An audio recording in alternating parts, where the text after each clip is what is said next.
रुपये को सूद नहीं और मकान को किराया नहीं। ये तो 90% चल रहा है, टक्के। हाँ, किसी से ले ले 2-5 लाख रुपए और फिर अपना घर दे दिया, अब किराया नहीं, तो ये 5 लाख को सूद नहीं, यानी वो क्या करेगा, जब भी लौटा ये मांगेगा जब, तो वो 5 लाख वापस दे देगा, इसका घर खाली कर देगा।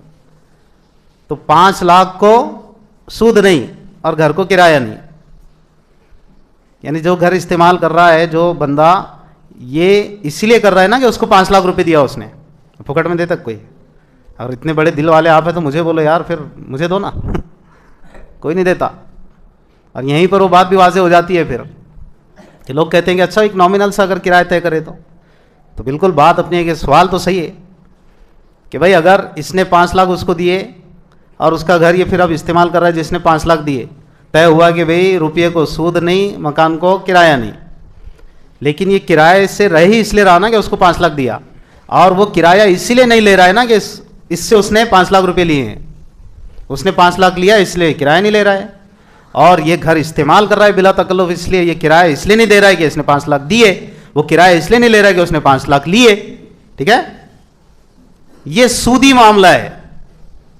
अब आप कहेंगे एक काम करेंगे, फिर बीच में कुछ तय कर लेंगे, कुछ तो भी। तो अब मिसाल के तौर पे उस घर का किराया बनना चाहिए था 5,000 रुपये, 10,000 रुपये, तो किराया तय करे कितना, 1,500 रुपये, 2,000 रुपये।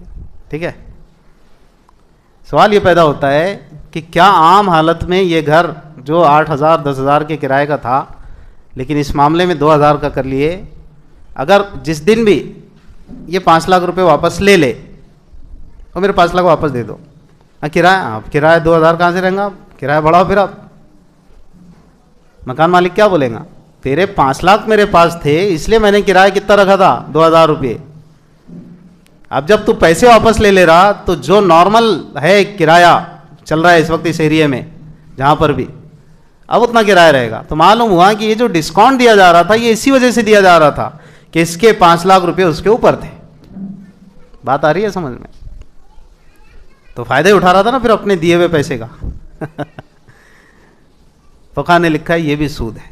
ये सूद की सारी शक्लें भयानक चल रही है समाज में, और इत्मीनान तो इतना है हमको कि बस मरना है और सीधा जन्नत ही में जाना है, कहीं दूसरा रास्ता ही नहीं अपने वास्ते तो जन्नत के सिवा।